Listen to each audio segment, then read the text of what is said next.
Cam छो public. तो आज हम करने वाले हैं two dimensional continuous random variable का एक क्वेश्चन। तो देखते हैं इस चैप्टर में से कौन सा क्वेश्चन हमको दिया गया है। तो हमारे पास क्वेश्चन है कुछ ऐसा। द जॉइंट पीडीएफ यानी कि probability density function of X and Y is given by function F of X Y is equal to 1/3 into 3x² plus X Y. ये फंक्शन कब अप्लाई होगा? जब x की वैल्यू 0 से 1 के बीच में है तब, एंड उसी वक्त y की वैल्यू 0 से 2 के बीच में है तब ये फंक्शन अप्लाई करना है। बाकी सबके लिए आंसर क्या है इसका? 0 है। एंड यहाँ पे हमको प्रोबेबिलिटी फाइंड करनी है, probability of x plus Y greater than और इक्वल टू 1 के लिए। चलिए देखते हैं इस वाले क्वेश्चन को कैसे सॉल्व करेंगे। अभी यहाँ पे एक चीज आपको याद रखनी है। यहाँ पे हमको क्या फाइंड आउट करना है? Probability of x plus Y is greater than और इक्वल टू 1। तो कभी भी आप प्रोबेबिलिटी ग्रेटर देन साइन में सिंप्लीफाई नहीं कर सकते। तो उसके लिए क्या करना पड़ेगा? इसको अगर हम 1 में से माइनस कर दे and probability of x plus y less than 1 ले ले, तो हम लिख सकते हैं ऐसा। क्योंकि ग्रेटर देन और इक्वल टू 1 है, लेस देन और 1 को माइनस करेंगे 1 में से तो इसकी प्रोबेबिलिटी हमको मिल जाएगी। तो अब हमको प्रोबेबिलिटी फाइंड करनी है इस चीज की कि प्रोबेबिलिटी x प्लस वाई जो है वो लेस देन 1 है। अभी टू डायमेंशन में है तो दो बार इंटीग्रेशन होगा। 1/3 जो है वो कांस्टेंट है, तो 1/3 को ले लेते हैं बाहर। सबसे पहला जो इंटीग्रेशन हो वो है वो y की लिमिट के लिए होता है। अभी देखिए यहाँ पे क्या दिया हुआ है कि x प्लस वाई उन दोनों का सम जो है वो 1 से कम होना चाहिए। इसका मतलब ये हुआ कि 1 से कम, लेकिन कितना कम होगा कि y की लिमिट जो है मिनिमम वो क्या है? 0। तो y की जो लिमिट है वो किसके बीच में आएगी? 0 से 1 के बीच में। अभी बात आती है x की लिमिट की, ये मेन चीज है आपके लिए यहाँ पे। अगर हम y की कोई वैल्यू 0 से 1 के बीच में लेते हैं एंड कंडीशन ये है कि x प्लस वाई वो लेस देन 1 होना चाहिए। जैसे कि हम मान लेते हैं कि y की लिमिट हमने 0.3 ली, तो x की लिमिट क्या लेनी पड़ेगी? 0.7 लेनी पड़ेगी, या तो 0.7 से कम लेनी पड़ेगी। तो इसका मतलब ये हुआ कि जो भी वैल्यू इन दोनों के बीच में अगर हम लेंगे तो यहाँ पे x की जो लिमिट है उसको क्या करना पड़ेगा? 1 में से माइनस करना पड़ेगा। यानी कि डायरेक्ट आप इसको इस तरह से भी फाइंड कर सकते हैं, x plus Y is equal to 1 है, अगर x फाइंड करना है तो क्या होगा? 1 माइनस वाई होगा। तो इसकी जो लिमिट है वो आएगी 0 से 1 माइनस वाई के बीच में। फंक्शन उसकी जगह पे 1/3 कांस्टेंट था, बाहर लिख लिया, अंदर क्या बचा? 3x² plus X Y D X D Y. 1/3 वैसे का वैसा, इंटीग्रेशन 0 to 1 वैसे का वैसा। इसका कर लेते हैं हम लोग सबसे पहले integration with respect to X. तो 3 वैसे का वैसा x² का होगा x³ बाय 3 प्लस x का होगा x² बाय 2, y वैसे का वैसा। लिमिट आ जाएगी 0 से 1 माइनस वाई के बीच में dy।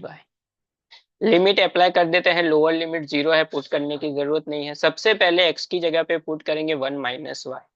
1/3 वैसे का वैसा, इंटीग्रेशन 0 to 1 वैसे का वैसा, ब्रैकेट में 3 3 हो जाएगा यहाँ पे कैंसल। तो यहाँ पे x की जगह पे 1 माइनस वाई पुट करेंगे तो 1 माइनस वाई का हो जाएगा क्यूब, प्लस यहाँ पे अगर हम पुट करेंगे तो 1 माइनस वाई का square into Y divide by 2। इसकी a माइनस बी का होल स्क्वायर सिंप्लीफाई करके वाई से मल्टीप्लाई कर देते हैं तो क्या होगा? 1/3 वैसे का वैसा, इंटीग्रेशन 0 to 1। यहाँ पे देखिए 2 से यहाँ पे मल्टीप्लाई कर देते हैं एंड 2 को ले लेते हैं बाहर। तो इसको हम ऐसा लिख सकते हैं 2 ब्रैकेट में 1 माइनस वाई क्यूब प्लस इसका सिंप्लीफाई a माइनस बी का होल स्क्वायर यानी कि 1 minus 2y plus y² into Y divide by 2। 2 आ जाएगा बाहर तो हो जाएगा 6, यानी कि 1/6 इंटीग्रेशन 0 to 1। 2 ब्रैकेट में 1 - y³ वैसे का वैसा प्लस इसको अगर हम y से मल्टीप्लाई करेंगे तो y - 2y² प्लस y³, तो y - 2y² plus y³ is equal to, यहाँ पे क्या आएगा, dy है लास्ट में। तो ये हो गया, इसका हमको करना है with respect to y integration. 1/6 वैसे का वैसा, अगर 2 वैसे का वैसा 1 - y³ उसका इंटीग्रेशन होगा, एक पावर बढ़ जाएगी तो 1 - y² क्या आएगा, 4। लेकिन बढ़ी हुई पावर नीचे आएगी तो 4 तो नीचे आएगा ही, लेकिन यहाँ पे y की जो साइन है वो क्या है, माइनस है, तो यहाँ पे साइन क्या आएगी, माइनस। प्लस y का होगा y²/2 -2 y² का होगा y³/3 प्लस y³ का होगा y⁴/4। लिमिट आ जाएगी 0 से लेके 1 तक। लिमिट अप्लाई कर देते हैं, upper limit minus lower limit, तो 1/6 वैसे का वैसा। यहाँ पे सबसे पहले 1 पुट करेंगे तो 1 - 1 हो जाएगा 0, तो फर्स्ट स्टेप हो गया 0। प्लस ब्रैकेट में लिखते हैं, यहाँ पे 1 पुट करेंगे तो 1/2 माइनस यहाँ पे 1 पुट करेंगे तो 2/3 प्लस यहाँ पे 1 पुट करेंगे तो 1/4 माइनस ब्रैकेट में यहाँ पे अगर हम 0 पुट करेंगे तो ये तीनों के तीनों 0 हो जाएंगे, लेकिन यहाँ पे ये चीज याद रखनी है कि 1 - 0 है तो यहाँ पे क्या होगा, 1⁴, तो यहाँ पे आएगा 2/-4, ये 2 यहाँ से कैंसिल आउट हो जाएगा तो ये प्लस हो जाएगा, इज इक्वल टू 1/6 ब्रैकेट में।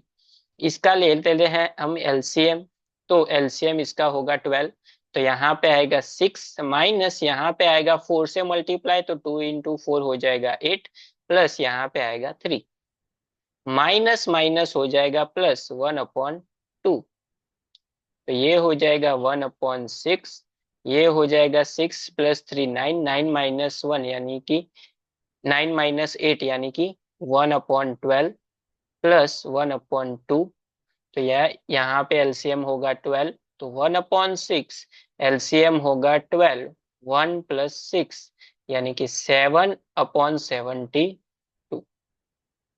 तो प्रोबेबिलिटी ऑफ x + y <1 की जो आंसर है वो हमको क्या मिला, 7/72। तो उसकी वैल्यू हम यहाँ पे पुट कर देते हैं, तो 1 - 7/72, तो 72 यहाँ पे मल्टीप्लाई, तो 72 - 7/72, 72 में से 7 चला जाएगा तो 65/72। तो ये हो गया हमारा final answer probability of x + y > 1 के लिए।